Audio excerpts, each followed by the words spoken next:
യോഹന്നാന്റെ സുവിശേഷം 2-ാം അധ്യായം അതിന്റെ 13 മുതലുള്ള വാക്യങ്ങൾ. ഹല്ലേലൂയ. യേശു യെരൂശലേമിലേക്ക് പോയി. ദേവാലയത്തിൽ കാള, ആട്, പ്രാവ് എന്നിവയെ വിൽക്കുന്നവരെയും അവിടെ ഇരിക്കുന്ന പൊൻവാണിഭക്കാരെയും കണ്ടിട്ട് കയർ കൊണ്ട് ഒരു ചമ്മട്ടി ഉണ്ടാക്കി ആടുമാടുകളോടുകൂടെ എല്ലാവരെയും ദേവാലയത്തിൽ പുറത്താക്കി. പൊൻവാണിഭക്കാരുടെ നാണ്യം തട്ടിക്കളഞ്ഞു, മേശകളെ മറിച്ചിട്ടു. പ്രാവുകളെ വിൽക്കുന്നവരോട് ഇനി ഇവിടെ നിന്ന് കൊണ്ടുപോകുമേ, എന്റെ പിതാവിന്റെ ആലയത്തെ വാണിഭശാലയാക്കരുത് എന്ന് പറഞ്ഞു. കർത്താവിന്റെ ന്യായാധിപനായ കർത്താവിന്റെ അധികാരത്തെ വെളിപ്പെടുത്തുന്ന ഒരു ഭാഗമാണ്. മറ്റൊരു ഭാഗമാണ് മറിയയുടെ മുമ്പിൽ കല്ലുമായി വന്നവരോട് കൽപ്പിച്ചത്, നിങ്ങളിൽ പാപമില്ലാത്തവന്റെ കല്ല് വേണം ആദ്യം വീഴാൻ എന്ന് പറഞ്ഞു. ഹല്ലേലൂയ. മൂന്നാമതൊരു ഘട്ടമാണ് യേശു കർത്താവിനെ അറസ്റ്റ് ചെയ്യാൻ വന്നവരുടെ മുമ്പാകെ നിങ്ങൾ ആരെ തിരയുന്നു എന്നുള്ള ചോദ്യത്തിന്റെ മുമ്പാകെ പറയുകയാണ്, നസറയനായ യേശുവിനെ. അത് ഞാൻ എന്ന ആ പദത്തിന്റെ ആഴം വെളിപ്പെട്ടപ്പോൾ ഞാനാകുന്നു എന്ന് പറഞ്ഞ നിമിഷം പടയാളികൾ മറിഞ്ഞ് പുറകോട്ട് വേച്ചു വീണു, മറിഞ്ഞ് തെറിച്ചുപോയി എന്നാ പറയുന്നത്. ഈ ഞാൻ എന്ന പദത്തിനകത്ത് ഭയങ്കര ആഴമുണ്ട്. അതുകൊണ്ടാണ് നമ്മൾ നാഴിക്ക് 40 വട്ടം ഞാൻ എന്നെടുത്ത് അങ്ങ് ഉപയോഗിക്കും. ഞാൻ പ്രാർത്ഥിച്ചതുകൊണ്ട്, ഞാനത് ചെയ്തതുകൊണ്ട്. ഈ ഞാൻ അന്യായമായി ഏറ്റവും കൂടുതൽ ഉപയോഗിക്കുന്നത് മനുഷ്യനാണ്. എന്നാൽ കർത്താവിന്റെ കാര്യം നിങ്ങൾ ശ്രദ്ധിച്ചോ? കർത്താവ് പലയിടങ്ങളിലും വാക്കുകൾ ലിമിറ്റ് ചെയ്തിട്ട് പറയുകയാണ് ഞാൻ എന്നങ്ങനെ ഒരിക്കൽ ആ ശക്തിയോടെ വെളിപ്പെടുത്തപ്പോഴാണ് അതിനകത്തിരുന്ന ശക്തി പുറപ്പെട്ടത്. അതായത് ദൈവം തന്നെ പുറപ്പെട്ടു. ഹല്ലേലൂയ. കർത്താവ് പറയാണ്, സത്യം സത്യമായി ഞാനോ നിങ്ങളോട് പറയുന്നത്, ഞാൻ നിങ്ങളോട് പറയുന്നു. അത് സത്യമാകൊണ്ട് നമ്മൾ പലപ്പോഴും നമ്മുടെ ഹൃദയം സത്യമല്ലെങ്കിലും നാം അതിനെയും സത്യമെന്നങ്ങ് പറഞ്ഞു കളയും. എത്രയൊക്കെ മനസ്സിലായി? ഹല്ലേലൂയ. അപ്പോ ദൈവത്തിന്റെ ആ ഞാനാകുന്നവൻ ഞാൻ എന്നുള്ളൊരു ഭാവം, ദൈവത്തിന് മാത്രമുള്ളൊരു ഭാവം നമ്മൾ എടുക്കരുത്. ഹല്ലേലൂയ, ഹല്ലേലൂയ, ആമേൻ. നമുക്ക് അപ്പാന്ന് വിളിക്കാം, എന്നാൽ ഞാനാകുന്നവൻ ഞാൻ എന്ന് പറഞ്ഞൊരു ഭാവത്തിലേക്ക് നാം വരരുത്. ആകുന്നു എന്ന് വെച്ചാൽ ആമേൻ, അങ്ങനെ തന്നെ, ഞാൻ അങ്ങനെ തന്നെ, മറ്റൊരു നാമം ഇല്ല, വേറൊരു നാമവും ഇല്ല, എനിക്ക് പകരം വെപ്പാൻ ഒരു നാമം ഇല്ല. അത്ര പവർഫുൾ ആയിട്ടുള്ള ആ നാമം തന്റെ ശക്തിയെ വെളിപ്പെടുത്തിയ ഒരു സന്ദർഭമാണ് നമ്മളിപ്പോൾ വായിച്ചത്. ദൈവാലയത്തിന്റെ ഉടയവൻ, ദൈവാലയം സ്ഥാപിക്കാൻ പറഞ്ഞവൻ, ദൈവാലയത്തിനകത്ത് പെട്ടകം വയ്ക്കാൻ പറഞ്ഞവൻ, അവർ ആണ്ടോടണ്ട് യാഗം കഴിക്കുന്ന സ്ഥലം, മഹാപുരോഹിതനുണ്ട്. ഇവിടെ ഇപ്പോഴത്തെ കണ്ടീഷൻ ഇതെല്ലാം പുതുക്കിപ്പണിതു. ഹെരോദാവിന്റെ കാലത്ത് പുതുക്കിപ്പണിതു. ആലയം മോടി പിടിപ്പിച്ചു. പുറത്തെല്ലാം മോടി പിടിപ്പിച്ചിരിക്കുമ്പോഴും എന്ന് യഥാർത്ഥമായ കർത്താവ് അകത്തേക്ക് കയറിയപ്പോൾ കണ്ട കാഴ്ച, പുറത്ത് മോടിയുണ്ട്, അകത്ത് മോടിയില്ല. അകത്ത് കള്ളന്മാരുടെ ഗുഹ പോലെ അകത്ത് പലതും നിറഞ്ഞിരിക്കുന്നു. ആമേൻ. അവർ പൗരോഹിത്യ ശുശ്രൂഷ ചെയ്യുന്നവരുടെ ഹൃദയമൊക്കെയും അതിനകത്ത് കിടക്കുന്നവരുടെ എല്ലാം വാണിജ്യ വ്യാപാരങ്ങളാൽ അവർ ദൈവത്തെ മറന്നു കളഞ്ഞിരിക്കുന്നു, വിറ്റ് കളഞ്ഞിരിക്കുന്നു. ഹല്ലേലൂയ, ആമേൻ. എന്നാൽ തന്റെ ആലയത്തെക്കുറിച്ചുള്ള എരിവ് സ്വർഗത്തിലെ ദൈവത്തിനുള്ളത് കൊണ്ട് അവൻ അതിനകത്തേക്ക് പ്രവേശിച്ചു എന്ന വചനം പറയുന്നത്. എന്റെ ആലയമോ, നിങ്ങളോ എന്റെ ആലയമെങ്കിൽ, നിങ്ങളോ എന്റെ ആത്മാവ് വസിക്കുന്ന ഇടമെങ്കിൽ ഞാൻ അതിനകത്ത് പ്രവേശിക്കുമെന്ന വചനം പറയുന്നു. ഹല്ലേലൂയ. യേശുവിന്റെ രക്തം ഹൃദയത്തിൽ തളിക്കപ്പെട്ടവന്റെ അകത്ത്, യേശുവിന്റെ രക്തം ഹൃദയത്തിൽ കഴുകപ്പെട്ടവന്റെ അകത്ത് കർത്താവായി യേശു പ്രവേശിക്കുമ്പോൾ അവിടെ ഒരു വാണിജ്യശാല നടക്കരുത്, അവിടെ ഒരു വ്യാപാരം നടക്കരുത്, വ്യഭിചാരം നടക്കരുത്, ദുർനടപ്പ് നടക്കരുത്. ഇവിടെ കണ്ടോ, ദൈവാലയത്തിനെ സ്ഥാപിച്ചവൻ, സൃഷ്ടികർത്താവായ ദൈവം അകത്ത് പ്രവേശിക്കുമ്പോൾ അവിടെ കണ്ട കാഴ്ച കർത്താവിനെ കോപിപ്പിച്ചു എന്ന വചനം പറയുന്നു. ഇനി ആ ഭാഗം ഒന്ന് വായിച്ചേ. കർത്താവ് കോപിച്ചു എന്ന് പറയുന്ന ഒരു ഭാഗം ഇതാണ്. വേറെ ഏതെങ്കിലും ഒരു ഭാഗം കൂടി പറയാമോ സുവിശേഷങ്ങളിൽ? യേശു കോപിച്ചു എന്ന് പറയുന്നു? വേറെ ഏതെങ്കിലും ഒരു ഭാഗം? യേശു കോപിച്ചു? ഹലോ, ആരുമില്ല ഇവിടെ? സന്തോഷത്തോടെ ഇരിക്കും. ആമേൻ, ഹല്ലേലൂയ. വേറെ ഏതെങ്കിലും ഒരു ഭാഗം? 4 സുവിശേഷങ്ങളിൽ. ഇപ്പൊ സുവിശേഷം വായിക്കാതിരിക്കണ്ട, സമയമില്ല. ഓർമ്മ വരുന്നുണ്ടോ? ഓർത്ത് പിന്നെ പറഞ്ഞാൽ മതി. ഇവിടെ നോക്കണം, കർത്താവിന് ഈ അകത്ത് പ്രവേശിച്ചപ്പോൾ അകത്ത് കിടക്കുന്ന വ്യാപാരങ്ങളെ കണ്ടിട്ട് എന്തുണ്ടായി? കോപം. ഈ കോപം നിങ്ങൾ ആരും പറയും കർത്താവ് കോപിച്ചു അതുകൊണ്ട് ഞാനും കോപിക്കുന്നു പറയാം. നിങ്ങളുടെ അകത്ത് ചളിയും വൃത്തികളും ഒക്കെ കിടപ്പുണ്ടെങ്കിൽ അതിനെ കണ്ട് കോപിച്ച് പുറത്ത് കളയും. അതിനെ കൊണ്ടൊരു ഇറിറ്റേഷൻ ഉണ്ടാവട്ടെ. നമ്മൾ ഈ കാലെ ചെളി പറ്റിക്കഴിഞ്ഞാൽ ചിലർക്ക് അതൊരു പ്രശ്നമൊന്നുമില്ല. കണ്ടിട്ടില്ലേ, ചപ്പടാന്ന് പറഞ്ഞിട്ട് വീണ്ടും ആ വീടിനകത്തൊക്കെ കയറി. എന്നാൽ ചിലർ വൃത്തിയുള്ള കാലൊക്കെ ഒന്ന് വൃത്തികേടായ കാലൊക്കെ ഒന്ന് കഴുകി വൃത്തിയാക്കിയിട്ടാണ് അല്ലെ വീടിനകത്ത് കയറുന്നത്. ശ്രദ്ധിച്ചിട്ടുണ്ടോ? ചിലർ അങ്ങനെയൊന്നുമില്ല, ചാണകുഴി ഏതാ വീട് ഏതാന്ന് അറിയാതെ പോലെ കയറി പോകുന്നവരുണ്ട്. അപ്പൊ ഇവിടെ നമുക്ക് ദേഷ്യം ഉണ്ടാകേണ്ടത് ഇതിനു വേണ്ടിയിട്ടാണ്. നമുക്ക് പലർക്കും ഒരു കോപമുണ്ട്. ഇതെന്തിനാ എന്റെ മേലിരിക്കുന്നത്? ഈ അഴുക്കെന്തിനാ എന്റെ മേലിരിക്കുന്നത്? ഈ വ്യാപാരം എന്തിനാ എങ്ങനെ എന്റെ മേൽ വന്നു? കോപിച്ചിട്ട് കാര്യമില്ല, കഴുകി കളഞ്ഞാൽ മതി. അത് ഇപ്പോൾ ആമേൻ. ഞാൻ തയ്യാറായാൽ മതി അത് പുറത്തു പോകാനായിട്ട്. ഹല്ലേലൂയ. എനിക്ക് ദൈവം തന്ന ഈ ബുദ്ധി തന്ന ആരാന്ന്? ഈ ബ്രെയിൻ തന്ന ദൈവമല്ലേ? ഇതിനകത്ത് വ്യാജം ചിന്തിക്കാൻ പറ്റുമെങ്കിൽ എനിക്ക് സത്യം ചിന്തിക്കാൻ പറ്റും. എനിക്ക് കോപിക്കാൻ പറ്റുമെങ്കിൽ അതിന്റെ അർത്ഥം എനിക്ക് സ്നേഹിക്കാൻ അറിയാമെന്നാണ്. കള്ളം പറയുന്നുണ്ടെങ്കിൽ എനിക്ക് സത്യം പറയാൻ അറിയാമെന്നാണ് അതിന്റെ അർത്ഥം.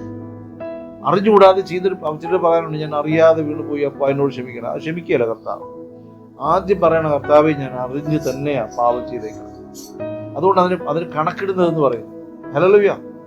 അപ്പൊ ലംഘനം ഇങ്ങനെ പെരുകി വരുമ്പോ ഈ ആലയത്തിനകത്ത് നോക്കുക, ആലയത്തിനകത്ത് ദൈവത്തിന്റെ ജനം അവർ കയറി ആരാധിക്കേണ്ടതിന്റെ അകത്ത് ചില വ്യാപാരങ്ങൾ. ആമേൻ.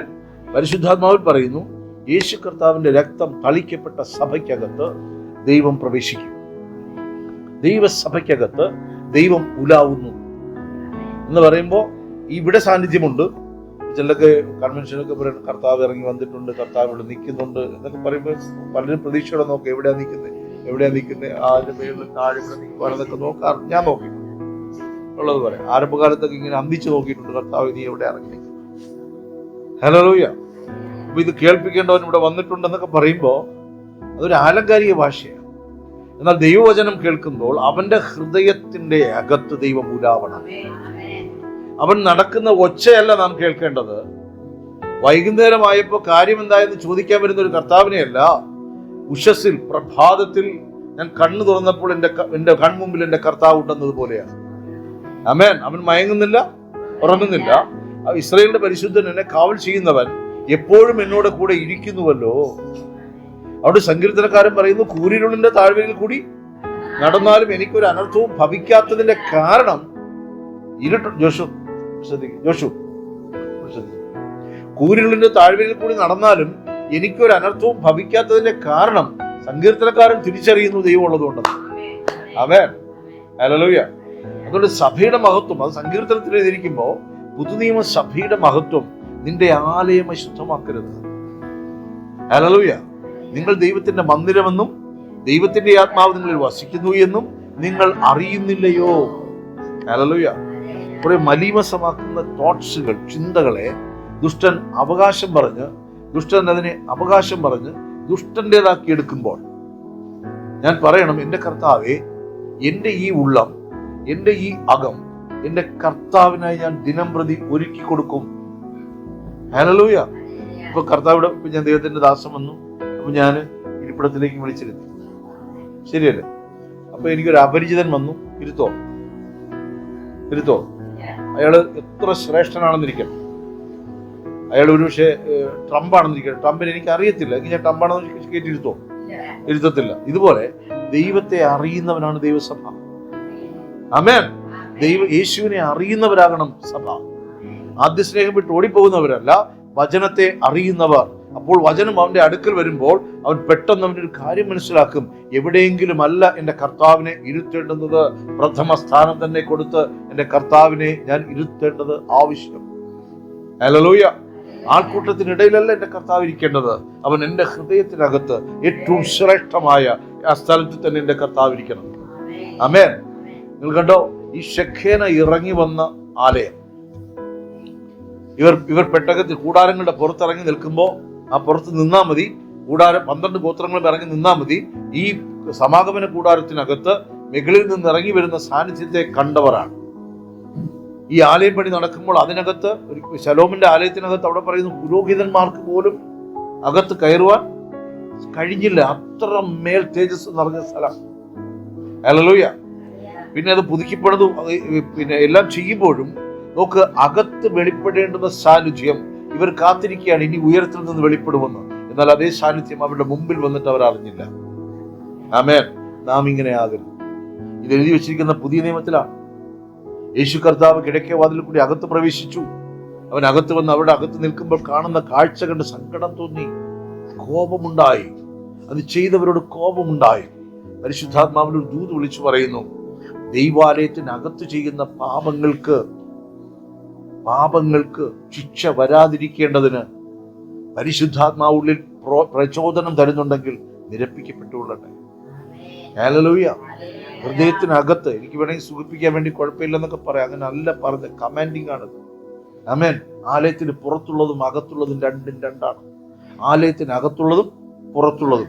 ഈ ആലയത്തിനകത്ത് എൻ്റെ ദൈവത്തിന് വിരോധമായ എഴുന്നേൽപ്പുകളെ, എൻ്റെ ദൈവത്തിന് വിരോധമായ മൂവ്മെന്റുകളെ, സഭയ്ക്ക് വിരോധമായ മൂവ്മെന്റുകളെ, സഭ ദൈവത്തിൻ്റെതാണ്. ദൈവത്തിന് വിരോധമായ മൂവ്മെന്റുകളെ, സാത്താൻ വയ്ക്കുന്ന പദ്ധതികളെ ഹൃദയത്തിനകത്ത് വെച്ച് ഹൃദയത്തിൻ്റെ ഉള്ളിൽ വ്യാപാരത്തിനായി ഏൽപ്പിക്കുമ്പോൾ യഹോവ വരുമ്പോൾ അകത്തുള്ളതിന് ശിക്ഷ വേറെയാ, പുറത്തുള്ളതിന് ശിക്ഷ വേറെയാ. ഹല്ലേലൂയ. അതുകൊണ്ട് പറയുന്നു, നീ ദൈവത്തെ ഭയപ്പെടാത്തതെന്ത്? ദൈവത്തെ നീ ഭയപ്പെടാത്തതെന്ത്? ദൈവത്തിൻ്റെ ന്യായവിധിയെ നീ ഭയക്കാത്തതെന്ത്? സർവശക്തനായ ദൈവത്തെ നിന്നിൽ നിന്ന് മറച്ചു വച്ചിരിക്കുന്നത് എന്ത്? ആലയത്തിനകത്ത് നിനക്ക് ഉത്സവങ്ങളുടെ ഘോഷം കേൾക്കാൻ പറ്റാത്തതെന്ത്? ആലയത്തിനകത്ത് സന്തോഷം വരാത്തതെന്ത്? ആലയത്തിനകത്ത് നിന്റെ കർത്താവിൻ്റെ വചനം നിനക്ക് വേണ്ടി നങ്കൂരമിടുന്നത് അറിയാതെ പോകുന്നതെന്ത്? ഹല്ലേലൂയ. 100 ചോദ്യങ്ങൾ നമുക്കുണ്ടാകാം. എന്നാൽ ദൈവത്തിന് മാറ്റമില്ലാത്ത വചനത്തിന് പറയാനുള്ളത് ഒന്നേ ഉള്ളൂ, ഈ ആലയം വിശുദ്ധമാകുന്നു. എൻ്റെ ആലയം വിശുദ്ധമാകുന്നു. എൻ്റെ ആലയം പരിശുദ്ധമാകുന്നു. ഹല്ലേലൂയ. ഹല്ലേലൂയ. അത് വിശുദ്ധീകരിച്ചത് ദൈവമാകുന്നു. അതുകൊണ്ട് യേശു യോഹന്നാൻ സുവിശേഷം 17-ാം അധ്യായത്തിലാണെന്ന് തോന്നുന്നു, ഇങ്ങനെ ഒരു പ്രാർത്ഥന പ്രാർത്ഥിക്കുകയാണ്. കർത്താവേ, ശിഷ്യന്മാർക്ക് വേണ്ടി പ്രാർത്ഥിക്കുക, നിന്റെ നാമം ഇവരുടെ മേൽ വിശുദ്ധീകരിക്കപ്പെടണമേ. സ്വർഗത്തിലെ ദൈവം പറയുക, നിന്റെ നാമം ഇവരുടെ മേൽ. എല്ലാവരും പറയും, യേശുവേ നിന്റെ നാമം എന്റെ മേൽ വിശുദ്ധീകരിക്കപ്പെടണമേ. ആ പ്രാർത്ഥന പ്രാർത്ഥിക്കണമെങ്കിൽ വിശുദ്ധീകരിക്കപ്പെടാത്ത ചിലത് ആലയത്തിനകത്തുണ്ടെന്നല്ലേ. ആമേൻ. ഹല്ലേലൂയ. ഈ അകത്ത് നിന്ന് വരുന്ന വാക്കുകളും അകത്ത് നിന്ന് എഴുന്നേൽക്കുന്ന എഴുന്നേൽപ്പുകൾക്കുമൊക്കെ എൻ്റെ ചിന്തയിൽ നിന്ന് പറയുന്നല്ല കേട്ടോ. ഈ അകത്ത് നിന്ന് എഴുന്നേൽക്കുന്നവനൊക്കെ ദൈവം ചോദിക്കും. എൻ്റെ വീട്ടിനകത്ത് വേറൊരാൾ കയറിയിരുന്ന ഞാൻ ചോദിക്കത്തില്ല, ആരാടാ നീ എന്ന് ചോദിക്കത്തില്ല. അതോ അളിയാന്ന് വിളിച്ചോണ്ട് സ്നേഹത്തോടെ അങ്ങ് പിടിച്ചെടുത്തോ, നീ ആരാ, നീ എവിടെ നിന്ന് വരുന്നു, എന്താ അതിൻ്റെ ഉദ്ദേശം, ചോദിക്കത്തില്ലേ? ഇതുപോലെ എൻ്റെ ദൈവത്തിൻ്റെ ആലയമായ എൻ്റെ അകത്ത്, എൻ്റെ ഹൃദയത്തിനകത്ത് ഇരിക്കുന്നതിനെ ചോദിക്കും. ഞാൻ എൻ്റെ കർത്താവിന് കൊടുത്തിരിക്കുന്നു. എത്ര പേർക്ക് പറയാൻ പറ്റും? സ്നേഹം വരുമ്പോ മാത്രം അടിയനിതാ ദേവ കണ്ണിനെ കൊള്ളു, അടിയനിത. അപ്പൊ കർത്താവിനോട് ചോദ്യം ചെയ്ത, മോനെ നിന്റെ അടിയനിത എന്ന് പറയുന്നത് ഏത് ഭാഗത്താ നീ എന്നെ ഉൾക്കൊള്ളിക്കുന്നതെന്നുള്ളത്. പക്ഷെ കർത്താവിൻ്റെ ഒരു പ്രത്യേകതയുണ്ട്, നമ്മൾ പറയുന്നതിന് അങ്ങനെ വിശ്വസിക്കും. കാരണം കർത്താവ് വിശുദ്ധനും വിശ്വസ്തനുമാണ്. നമ്മൾ പറയുന്നത് കള്ളമാണെന്നൊക്കെ ദൈവത്തിൻ്റെ ജ്ഞാനത്തിനൊക്കെ അറിയാമെങ്കിലും നമ്മൾ വെറുതെ അങ്ങ് പാടുകയാണെന്ന് കർത്താവ് നൽകും. എപ്പോഴോ അവനുള്ളുള്ള സ്നേഹം ദൈവത്തോട് തോന്നി, ആരാധനയിൽ ഒരു സന്തോഷം, ആരാധനയിൽ ഒരു സന്തോഷം ഉണ്ടായി.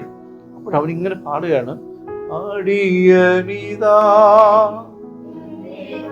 ശരിയല്ലേ? നേരെ ഇതേ സമയം ആരാധനയ്ക്ക് ഒരു താല്പര്യം ഇല്ലാത്തവരെ ശ്രദ്ധിക്കും, പാടട്ടെ, കൂട്ടത്തിരിക്കും, പാടിയാൽ എനിക്കെന്താ. എനിക്കെന്തെങ്കിലും പ്രശ്നമുണ്ടോ എന്ന് പറഞ്ഞിരിക്കും. അവിടെയല്ല ദൈവം പ്രസാദിക്കുന്നത്. അതുകൊണ്ട് ഈ എത്ര പാപം ചെയ്തവനാണെങ്കിലും എത്ര കൊടും പാപിയാണെങ്കിലും ദൈവസന്നിധി വരുമ്പോൾ അവൻ്റെ ഉള്ളം ദൈവത്തിൻ്റെ സന്നിധിയിലേക്കും ആ വചനത്തിലേക്കും ഒന്ന് ചായ്ഞ്ഞാൽ അവൻ്റെ പാപങ്ങൾ കഴുകപ്പെടും, അവൻ്റെ ശിക്ഷാവിധി മാറ്റപ്പെടും, അവൻ്റെ ഭാരങ്ങൾ ദൈവം നീക്കും. ദൈവത്തിൻ്റെ ആത്മാവിൻ്റെ സാന്നിധ്യം അവൻ്റെ ഉള്ളിൽ അവൻ അനുഭവിച്ചറിയും. മനസ്സിലാക്കുന്നവർ കർത്താവിൻ്റെ ഒരു മഹത്വം കൊടുക്കുക. ഇവിടെ കണ്ടോ, ഈ ആലയത്തിനകത്തേക്ക് പ്രവേശിക്കുന്ന സമയത്ത് കഴിഞ്ഞത് വായിച്ചട്ടെ. പെസഹയുടെ യഹൂദന്മാരുടെ പെസഹ സമീപം ആകൊണ്ട് യേശു യെരൂശലേമിലേക്ക് പോയി. ദേവാലയത്തിൽ കാള, ആട്, പ്രാവ് എന്നിവയെ വിൽക്കുന്നവരെയും അവിടെ ഇരിക്കുന്ന. അപ്പൊ ഈ ആട് പ്രശ്നക്കാരനല്ല, കാള പ്രശ്നക്കാരനല്ല, പ്രാവ് പ്രശ്നക്കാരനല്ല. പക്ഷെ ഇത് ഇരിക്കേണ്ടിടത്ത് ഇരിക്കാം. ആമേ. നീ ആട് വളർത്തിക്കോ, കാളയെ നീ വളർത്തിക്കോ, പ്രാവിനെ വളർത്തിക്കോ, കുഴപ്പമൊന്നുമില്ല. അതിനെ കൊണ്ട് ആലയത്തിൽ വ്യാപാരം ചെയ്യരുത്. ആമേ. ഹല്ലേലൂയ. അവിടെ ചെല്ലുമ്പോൾ കർത്താവ് കണ്ട ദൈവസാന്നിധ്യം നിറഞ്ഞു നിന്ന സ്ഥലത്ത് ഇപ്പൊ അവിടെ വേറെ ചില ജീവികൾ സ്ഥാനം പിടിച്ചിരിക്കുന്നു. വേറെ ചില ജീവികൾ സ്ഥാനം പിടിച്ചിരിക്കുന്നു. ആമേ. ഹല്ലേലൂയ. അച്ചു വായിച്ചേട്ടാ ഭാഗം.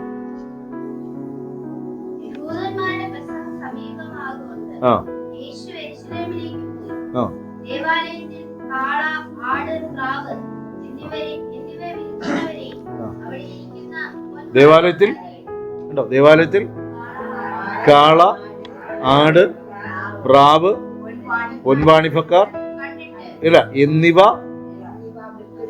വിൽക്കുന്നവർ. ആ പദമൊന്നും എടുത്ത് പറഞ്ഞിട്ടെ. വിൽക്കുന്നവർ.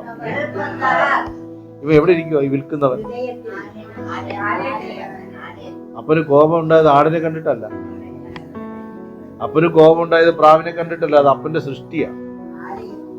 അവിടെ വേറൊരുത്തൻ അവിടെ കയറിയിരിക്കുന്നു, വിൽക്കുന്നവൻ. അവൻ ഹൃദയത്തിനകത്തിരുന്ന് വിൽപ്പന നടത്തുകയാണ്. ദേവാലയത്തിനകത്ത് നിന്നൊരു വ്യാപാരം നടത്തുകയാണ്. ഇതിനെക്കുറിച്ച് മറ്റേ ഈ ഊറിയാവിന്റെ കാര്യത്തിൽ കർത്താവ് പറഞ്ഞെന്നറിയോ? ഒരു വഴിയാത്രക്കാരൻ വന്നു എന്നാ പറയുന്നത്. ഒരു വഴിയാത്രക്കാരൻ. പിശാചിന് കർത്താവ് കൊടുത്ത പേരുകളാണ്. ചതിയൻ, അവൻ വഞ്ചകൻ, അവൻ കൊലപാതകി, ആദ്യം മുതലേ കൊലപാതകി, അവൻ വ്യാജത്തിന്റെ ആത്മാവ്, ഭോഷ്കിന്റെ ആത്മാവ്. ഇനി പറഞ്ഞേ, ഭോഷ്കിന്റെ ആത്മാവ്, കള്ളം പറയുന്നവൻ, ഇതേണ്ട വിൽക്കുന്നവൻ. ഈ വിൽപ്പന എവിടെ നടക്കുകയാണ്? ഹല്ലേലൂയ. ഹല്ലേലൂയ.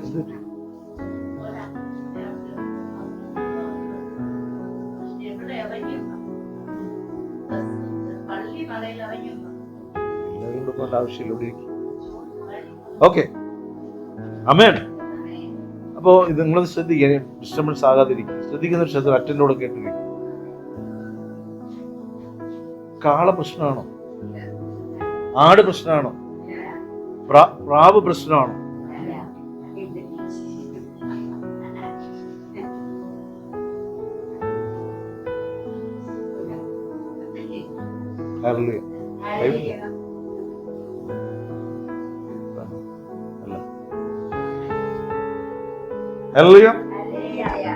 പക്ഷെ പ്രശ്നം ആലയത്തിന്റെ അകത്ത് വിൽക്കുന്ന സ്വഭാവമാണ്. ആലയത്തിനകത്ത് ദൈവഹിതമല്ലാത്ത ഒരുത്തൻ, ദൈവത്തിന് പ്രസാദമില്ലാത്ത പ്രവൃത്തി ചെയ്യുന്ന ദുഷ്ടൻ ആലയത്തിനകത്തിരുന്ന് ദുർവ്യാപാരങ്ങൾ ചെയ്യുന്നു. യാഗം കഴിപ്പിക്കുന്നില്ലെന്നും കർത്താവ് പ്രശ്നം. ആമേൻ. ഇന്നത് വായിച്ചേ.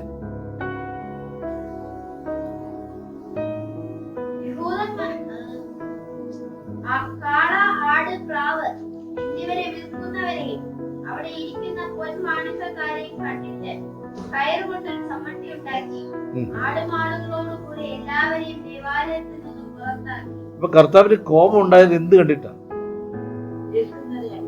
എന്റെ അപ്പനും അമ്മയ്ക്ക് കോപം ഉണ്ടായത് ഞാൻ ഇരിക്കേണ്ട, അല്ലാതെ വേറെ ഏതെങ്കിലും കൂട്ടത്തിരുന്ന് എഴുന്നേക്കടാന്ന് പറയത്തില്ലേ?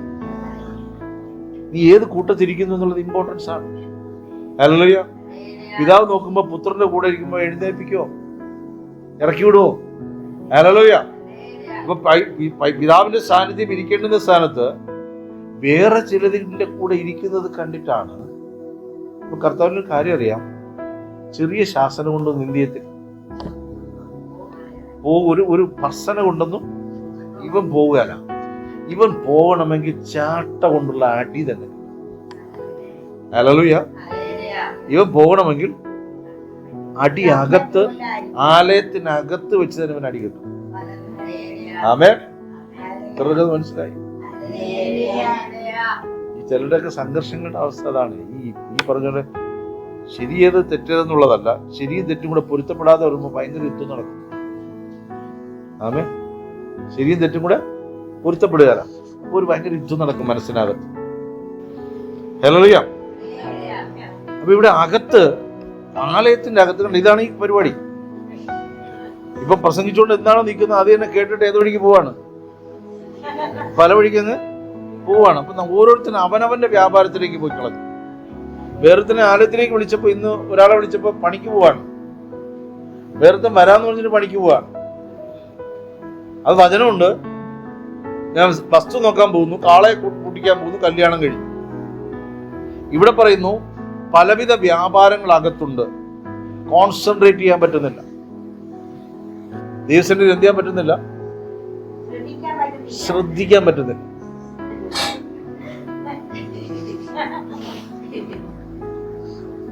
ഞാൻ ചാട്ടം എടുക്കേണ്ടി വരുമെന്ന് എനിക്ക് തോന്നുന്നു. ഞാൻ ചാട്ടം എടുക്കേണ്ടി വരുന്ന തോന്നുന്നു. വാ വാ വാ, കേറാത്ത് കയറല്ല. പക്ഷെ കേറാത്ത് കയറ. ഒരാളവിടെ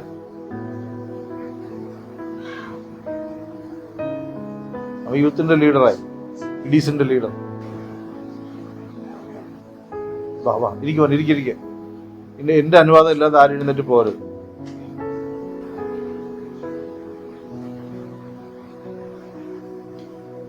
ദൈവീയ കർത്താവിന് ദാസൻ, എനിക്ക് നിങ്ങളെ മാനറിസങ്ങളൊക്കെ അറിയാം. കർത്താവിന് ദാസൻ ശുശ്രൂഷിക്കാൻ എഴുന്നേൽക്കുമ്പോൾ കൂട്ടായ്മ കൊടുക്കണേ. നിങ്ങൾ അലോസരപ്പെടുത്തരുതേ. അദ്ദേഹത്തിന് എന്നെ പോലെ ശാസിക്കാൻ പറ്റത്തില്ല, കാരണം അങ്ങനെയാണ്. അതുകൊണ്ട് നമ്മളും പല സ്ഥലങ്ങളിലും പോകാറുണ്ട്, നമുക്ക് ശാസിക്കാൻ പറ്റില്ല. ഓക്കെ, ഇനി ഇവിടെ നിൽക്കേ.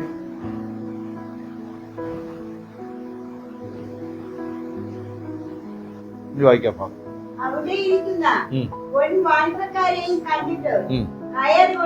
ഇവിടെ നമ്മൾ ശ്രദ്ധിച്ചോണം, അവിടെ ഇരിക്കുന്ന വാണിഭക്കാർ, ഹൃദയത്തിനകത്ത് ചില വാണിഭക്കാർ ഇരിക്കും. ഈ വാണിഭക്കാർ അകത്തിരുന്ന് വ്യാപാരം ചെയ്യും. അവന്റെ ലക്ഷ്യം ആലയത്തിനകത്തുള്ള യാഗമല്ല, ആലയത്തിന്റെ വിശുദ്ധിയല്ല, ആലയത്തിനകത്തിരുന്ന് വ്യാജം പറയും. ഇവരെന്താ വ്യാജം പറയണമെന്ന് അറിയാമോ? ഏതെങ്കിലും ഒരു പാവപ്പെട്ടവൻ ഒരു ആടിനെ വല്ലതും കൊണ്ടുവരുവാണെങ്കിൽ നല്ല ആടായിരിക്കും, ഇവനാണല്ലോ അതിനെ പരിശോധിച്ച് നോക്കേണ്ടുന്നത്. ഒരു മഹാപുരോഹിതൻ വെച്ച ആളവിടെ ഇരിപ്പുണ്ടാവും. അവൻ നോക്കിയിട്ട് പറയും, ഇതിന് കുഴപ്പമുണ്ട്, ഇവിടെ കെട്ടിയിരിക്കുന്ന ആടിനെ കൊണ്ടുപോകാൻ പറയും. ഈ കൊണ്ടുപോകുന്ന ആട് 10,000 20,000 രൂപയ്ക്ക് വിലയുള്ളതാകാം, പക്ഷെ ഇവിടെ കിടക്കുന്നത് ഇവർ വെച്ചിരിക്കുന്ന സാധനമാണ്. ഇതൊരു 30,000 40,000 രൂപയ്ക്ക് നല്ലതാണെന്നുകൊണ്ട് ഇതിനെ കൊടുക്കും. ഇതുപോലെ ഹൃദയത്തിനകത്ത് ദൈവവചനം ഇരുന്നിട്ടും ചില വ്യാപാരങ്ങൾ നടക്കുന്നു എന്ന് പരിശുദ്ധാത്മാവ് അറിയിക്കുന്നു. ചില വ്യാപാരങ്ങൾ.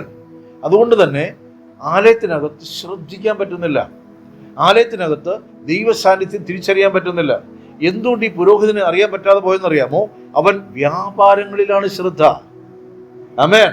അവിടെ ഇരിക്കുന്ന വ്യാപാരിയായ ദുഷ്ടൻ അകത്ത് പ്രവേശിച്ചിട്ട് ആലയത്തിനകത്ത് സ്ഥാനം ഉറപ്പിച്ചിട്ട് യഹോവ നടന്നു വരുമ്പോ ഇവൻ അവിടെ നിന്ന് കാണിച്ച ഭാവം എന്തെന്നറിയോ? അതാ ഒരുത്തം വരുന്നു, അങ്ങോട്ടെ എന്താ കാള വേണോ, ആട് വേണോ, നാണയം വേണോ, അവിടെ നിന്ന് വിളിച്ചു പറയൂ.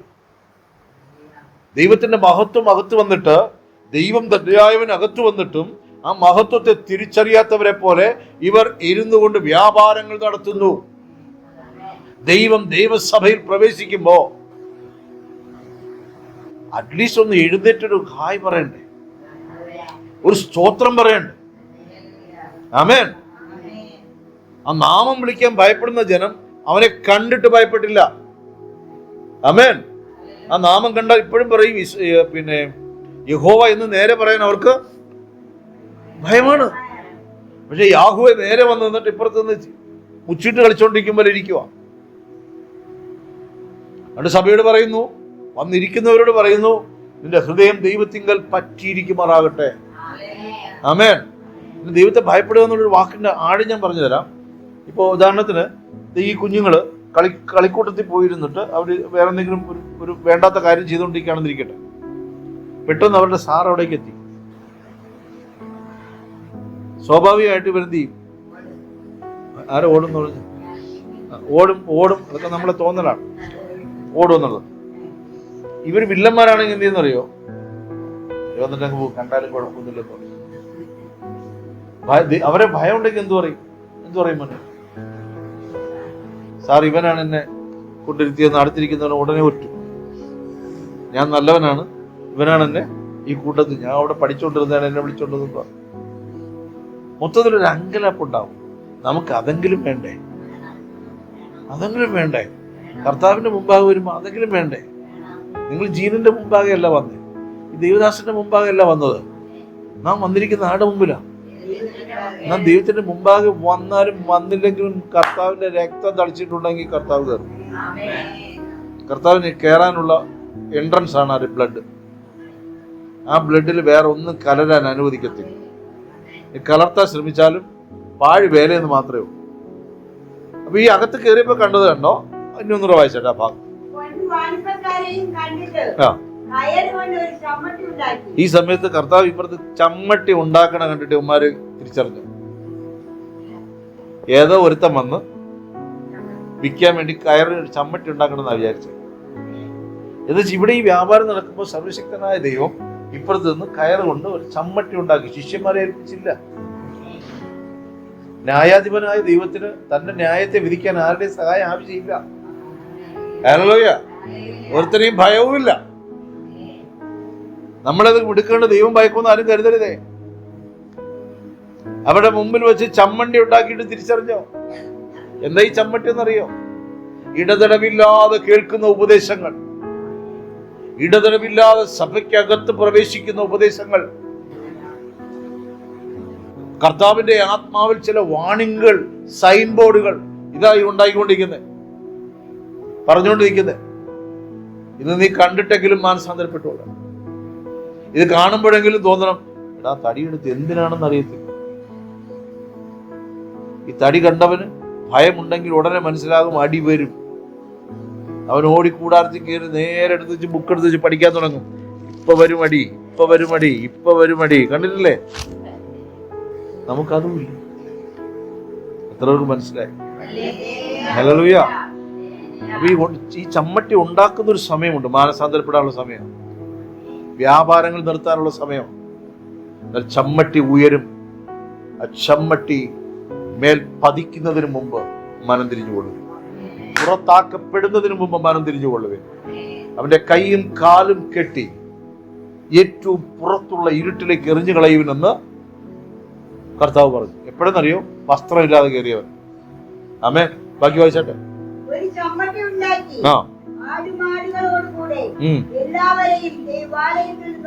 കേട്ടോ, ഇതിനകത്ത് കയറ്റേണ്ടതേ കയറ്റാവൂ. അവിടെ ഇങ്ങനെ എഴുതിയിരിക്കുന്നു, ആടുമാടുകളോടുകൂടെ എല്ലാവരെയും. അതിനകത്ത് വ്യാപാരം നടത്തിയവരെയും ആടുമാടുകളെയും. അതുകൊണ്ടല്ലേ നമ്മൾ ഈ കഴികൾ നടത്തുന്ന സമയത്ത് ചിലർ മാനസാന്തരപ്പെടാൻ 15-20 വർഷം എടുക്കുമ്പോൾ ഇതിന് പിന്നെ വന്നൊരു സാക്ഷ്യം പറച്ചിലുണ്ട്. പാസ്റ്റർ പറഞ്ഞിട്ട് ഞാൻ അനുസരിച്ചില്ല, ഞാൻ കേട്ടില്ല, പിന്നീട് ഞാൻ വീണ്ടും വഴിതെറ്റിപ്പോയി. ഞാൻ അനേക ദിവസം നമ്മളോട് സാക്ഷ്യം പറഞ്ഞിട്ടുണ്ട്. വഴിതെറ്റിപ്പോയി, പിന്നീട് പക്ഷേ എന്നെ അവിടെ വെച്ച് പിടിച്ചു. ഇതിനിടയിൽ കൂടി കടന്നുപോയ സാഹചര്യങ്ങളൊക്കെ കൂടി കാച്ചിക്കുറുക്കിയൊക്കെ പറയുമ്പോൾ ഒന്ന് ഓർത്തുകൊള്ളണം. കയറ് കണ്ടാൽ നല്ലത്, ചമ്മട്ടി കണ്ടാൽ നല്ലത്. അത് ഉയരത്തിലേക്ക് ഉയർന്നു പോകുന്നതിന് മുമ്പ് മനം തിരിഞ്ഞുകൊള്ളുക. ഹല്ലേലൂയ. ഇല്ല എങ്കിൽ നമ്മൾ നല്ലതെന്ന് കരുതിയ പലതും, നമ്മൾ നല്ലതെന്ന് കരുതിയ പലതും ചിലർ കണ്ടിട്ടില്ലേ? ചിലർ കണ്ടിട്ടില്ലേ? ഈ വിവാഹം പെണ്ണ് കാണാൻ പോകുമ്പോൾ കാണാൻ കൊള്ളാന്ന് കണ്ടു കഴിഞ്ഞാൽ പിന്നെ അതിന്റെ വ്യാപാരങ്ങളിലേക്ക് പോയി കഴിയും. വിവാഹം കഴിഞ്ഞതിന് ശേഷം കൊള്ളാന്ന് ചോദിച്ചാൽ എന്ത് പറയും? നല്ല സൗന്ദര്യമാണ് എന്റെ ഭാര്യ എന്ന് പറയൂ. എന്റെ ഭർത്താവ് ആചാര ബാഹു എന്ന് പറയൂ. എന്റെ ഭർത്താവിനെ പോലെ നല്ലൊരുത്തരുണ്ടെന്ന് പറയൂ. പക്ഷെ ആദ്യം എന്തായിരുന്നു പറച്ചില്? ഇതുപോലെ തന്നെ ചില വ്യാപാരങ്ങൾ അകത്ത് വെച്ചിരിക്കുന്നില്ലേ? ചില വിട്ടുകൊടുക്കാതെ ചിലത് സൂക്ഷിക്കുന്നില്ലേ? കുഞ്ഞുമക്കളെ മൊത്തത്തിൽ പോകും. വന്ന വെള്ളം നിന്ന വെള്ളത്തെയും കൂടെ കൊണ്ടുപോയെന്ന് പറഞ്ഞത് ഒരു ആലയം കർത്താവ് ശുദ്ധീകരിക്കും, ഒരു മാറ്റവും. എത്രക്ക് മനസ്സിലായി? ആലയം കർത്താവ് ശുദ്ധീകരിക്കും, കരിക്കും. അത് ഓടിയവനാണെങ്കിലും ശരി തന്നെ, അനുഭവിച്ചിട്ട് സന്തോഷം അനുഭവിച്ചിട്ട് കറങ്ങി നടക്കുന്നവനാണെങ്കിലും ശരി തന്നെ, ആലയത്തിനകത്ത് വ്യാപാരം നടത്തുന്നവനാണെങ്കിലും ശരി തന്നെ. വിശ്വസിക്കുന്നുണ്ടോ? കമ്മട്ടി എടുക്കും. അടുത്ത വാക്യം. എല്ലാവരെയും അതാണ് കർത്താവിന്റെ ദൈവത്തിന്റെ വചനം. ഇരുവായ്ത്തലയുള്ള ഏത് വാളിനേക്കാൾ മൂർച്ചയാണ്. ചില ബന്ധങ്ങൾ അങ്ങ് പ്രാണനില പറ്റിപ്പിടിച്ചിരിക്കുന്നത്. ചില ബന്ധങ്ങൾ സന്ധി മജ്ജകളായിട്ടാണ് ചെയ്തേക്കുന്നത്. ചിലർ പറയില്ലേ, അസ്ഥിയിൽ പിടിച്ച ബന്ധം, എന്റെ അസ്ഥിയിൽ കയറിപ്പോയി. എടാ അത് കൊള്ളുകയില്ല. ആരും കൊള്ളുക? കൊള്ളാം. ഒരു 2 ഓലപ്പര ഉണ്ടെങ്കിലും ഞങ്ങൾ ജീവിച്ചോളാം. 2 ഓല മറച്ചൊരു ഇത് മതി ഞങ്ങൾക്ക് ജീവിക്കാൻ. ഇങ്ങനെ പറഞ്ഞോളെ. ഈ സ്നേഹക്കൂടലൊക്കെ വന്നു കഴിയും. നീ എവിടെ പോയാലും ഞാൻ നിന്റെ കൂടെ വരും. ഉണ്ണാനും ഉടുക്കാനും ഇല്ലെങ്കിലും ഞാൻ കൂടെ ഉണ്ടാവും. ഇള്ളോളം ഓട്ട വീഴണം. കാര്യങ്ങളെല്ലാം മാറി.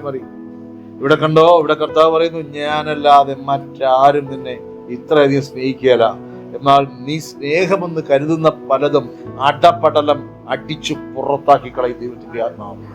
ഈ ഉപവാസ പ്രാർത്ഥനയിൽ ദൂതായി വിളിച്ചു പറയുന്നു, അകത്തുള്ള ചില വ്യാപാരശാലകളെ എന്റെ കർത്താവ് ലക്ഷ്യമിട്ടിരിക്കുന്നു. എന്റെ കർത്താവ് ചമ്മട്ടി പിരിക്കുന്നു. നിശ്ചയമായിട്ടും അതിന്റെ മേൽ താടനം വീഴും. ആമേൻ. അവിടെ നമ്മൾ ശ്രദ്ധയോടെ വായിക്കണം. ഇരുന്നവനും പോയി, വിറ്റവനും പോയി, അവർ കൊണ്ടുവന്ന ആട് പോയി, അവർ കൊണ്ടുവന്ന പ്രാവ് പോയി, നാണയത്തൊട്ട് പോയി. നാണയത്തൊട്ടൊക്കെ പറിച്ചിടുമ്പോഴേ ആ നല്ലതൊക്കെ ഇവിടെ ഇരിക്കട്ടെ കർത്താവിന്റെ ശിഷ്യന്മാരെടുത്ത് വെച്ചില്ല. വെച്ചെങ്കിൽ അവരും പോയേനെ. യൂദ ആ കൂട്ടത്തിൽ ഉണ്ടായിരുന്നില്ലെന്നാണ് എൻ്റെ വിചാരം.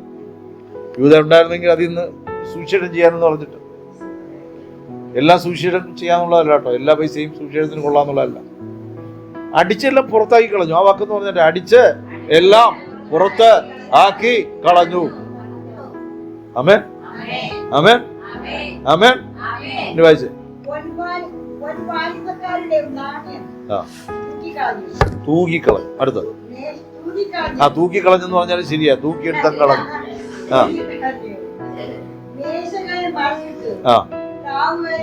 മേശകളൊക്കെ ഉണ്ടോ? ഇതൊക്കെയാണ്. ഇത് കണ്ടിട്ടാണ് പലരും വീട്ടിനകത്ത് അടി ഉണ്ടാക്കണേ. കസേരയൊക്കെ എടുത്ത് അടിച്ചു പൊട്ടിച്ചിട്ട് താഴെ എടുത്ത് എറിയും. എന്നിട്ട് പറയണെന്താ, യേശു മേശ മറിച്ചിട്ടൊക്കെ ഇരിക്കാം.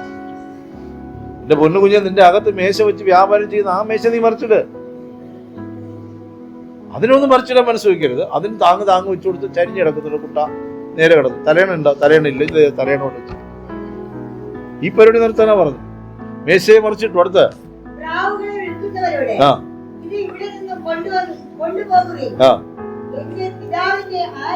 ആ കമന്റിങ് കണ്ടോ? ഇതിവിടെ നിന്ന് കൊണ്ടുപോ.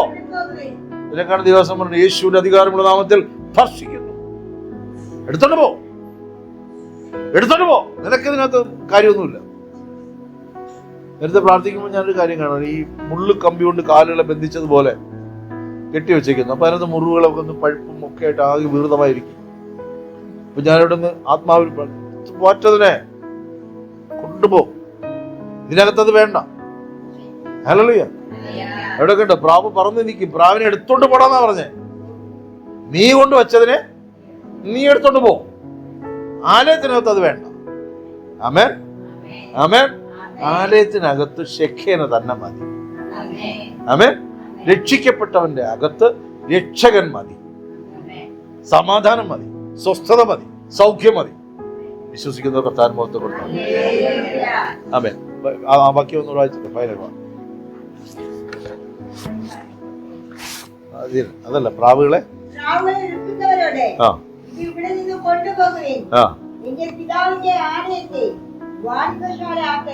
കരമത്തിൽ മഹത്വം കൊടുക്കുക. കണ്ടോ അവിടെ പറയുന്ന വാക്യം കണ്ടോ? എന്റെ പിതാവിന്റെ ആലയം, എന്റെ പിതാവിന്റെ ആലയം. കണ്ടോ? അതിനെ ആര് കാത്തു സൂക്ഷിക്കും? പുത്രൻ സൂക്ഷിക്കും. എന്റെ പിതാവിന്റെ ആലയം, ഹേ പുത്രന്മാരെ പുത്രിമാരെ, നിങ്ങൾ സൂക്ഷിക്കേണ്ടതല്ലയോ? ആമേൻ. ഈ ആലയം ഞാൻ സൂക്ഷിക്കേണ്ടതല്ലയോ? ഹലോ, സൂക്ഷിക്കേണ്ടതാണോ? ആമേൻ. ഹൃദയം ശുദ്ധിയുള്ളതായി തീരട്ടെ. ഒരു നിമിഷം നമുക്ക് പ്രാർത്ഥിക്കാം. കർത്താവേ, നിങ്ങളുടെ വചനത്തിന് വിരോധമായി ഞങ്ങളുടെ ആലയത്തിനകത്ത്, ഞങ്ങളുടെ ഹൃദയത്തിനകത്ത് വ്യാപാരം ചെയ്യുന്ന, ഞങ്ങൾ വ്യാപാരത്തിന് അനുവദിച്ചിരിക്കുന്ന ചില ദുഷ്ടന്റെ ഇടപെടലുകളുണ്ടപ്പ. ഞങ്ങൾ നൈസായിട്ട് അങ്ങ് സൂക്ഷിക്കുന്ന പൈശാചിക വ്യാപാരങ്ങളുണ്ടപ്പ. ഞങ്ങളുടെ മേലത് സ്വഭാവമായി വ്യാപരിക്കുന്നു. അശുദ്ധി, അധമ വിചാരങ്ങൾ, ഈർഷ്യകൾ, ക്ഷമിക്കാൻ പറ്റാത്തത്, സ്നേഹിക്കാൻ പറ്റാത്തതുപോലെ ദുഷ്ടന്റെ ഇരിപ്പിടമായി ഞങ്ങളുടെ ആലയങ്ങളെ ഞങ്ങൾ തീർത്തതെന്ത് അപ്പാ? ജീവരക്തം തന്ന് ഞങ്ങളെ വീണ്ടെടുത്ത കർത്താവേ, നിങ്ങളുടെ മഹത്വം അടിയങ്ങളുടെ മേൽ വ്യാപരിക്കണമേ. ഈ വചനം ഞങ്ങളുടെ ഹൃദയത്തിൽ ചിന്തയായി വീഴണമേ. യേശുവിൻ നാമത്തിൽ തന്നെ ആമേൻ. ഇതൊരു അനുഗ്രഹമായി തീരണമേ അപ്പാ. ആമേൻ.